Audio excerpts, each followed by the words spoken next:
हमारे भूतपूर्व प्रधानमंत्री, सबसे कम उम्र के प्रधानमंत्री जो आत्मघात का शिकार हुए, पेरुबंदर के चुनावी रैली में जब वह पहुँचे तो उस वक्त उनको यह नहीं पता था कि आज की यह रैली उनके जीवन की आखिरी रैली होगी।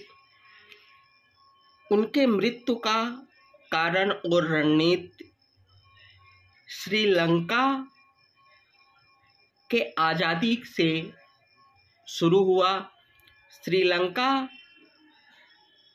जब आज़ादी का बिगुल बजा, वहाँ दो समुदाय थे, एक सिंघनी जो कि बौद्ध धर्म को मानते थे और कुछ तमिल लोग। सिंघनी लोगों की संख्या ज़्यादा थी, जिसके कारण संविधान बना श्रीलंका में कि बौद्ध धर्म को प्रथम धर्म यहाँ माना जाएगा, जिसे तमिल लोग अपनी कमी और नीचे आते हुए स्तर को देखकर नाराज होते गए। जिस चीज़ का वाहवाही, एकरूपता और अच्छा काम बोला था श्री राजीव गांधी जी ने, इन सब चीज़ों को देखते हुए श्रीलंका ने और भारत के बीच समझौता हुआ कि जो आतंकी तमिल लोग का संगठन बना, जिसके संस्थापक प्रभाकरण थे और 80 तक इसे आतंकी संगठन घोषित कर दिया गया था, श्रीलंका को भारत देश ने बोला कि हम लिट्टी संगठन, जिसको तमिलों ने नाम दिया था लिट्टी संगठन, उस संगठन के सभी सेनानियों से हथियार रखवा देंगे।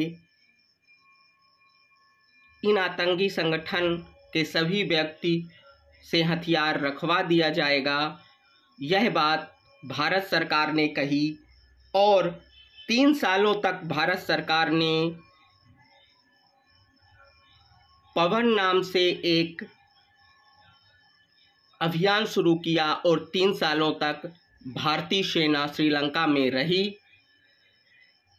जिस चीज़ के कारण लिट्टी संगठन राजीव गांधी जी को अपना शत्रु मानने लगे और उनसे बदला लेने के लिए वो इस हद तक आ गए।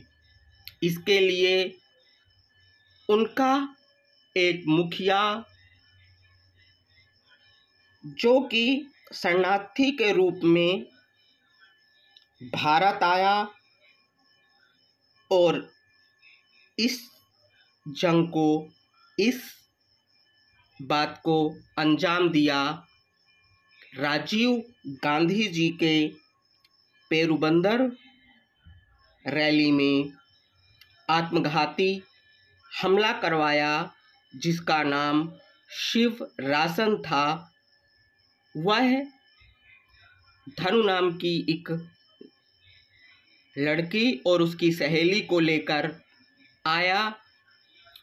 यहाँ तक धनु नाम की यह लड़की जब गांधी जी के रैली में गांधी जी से मिलने के लिए जा रही थी, तो एक भारतीय सिपाही को कुछ उस पे शक हुआ और उसने उसको रोका। इतने में ही राजीव गांधी जी अपने सरल और विनम्र स्वभाव के कारण बोले कि सबको आने दो, और यह धनु नाम की लड़की आई, गांधी जी को माला पहनाई और पैर छूने लगी, और पैर छूते ही धमाका मचा, जिसमें 18 लोगों की मृत्यु हुई, जिसमें राजीव गांधी जी भी थे। उनके सरल स्वभाव ने ही उनकी जान ली। और सबसे सोचने वाली बात है कि बदला इंसान को कितना पागल कर देता है। इस तरह श्रीलंका का यह लिट्टी संगठन और भारत का हस्तक्षेप राजीव गांधी जी के मौत का कारण बना और यहाँ से शुरू हुआ आत्मघाती हमलों का, जो खुद पे बम लगाकर खुद के भी जीवन को समाप्त कर देते हैं किसी दूसरे के जीवन को लेने के लिए।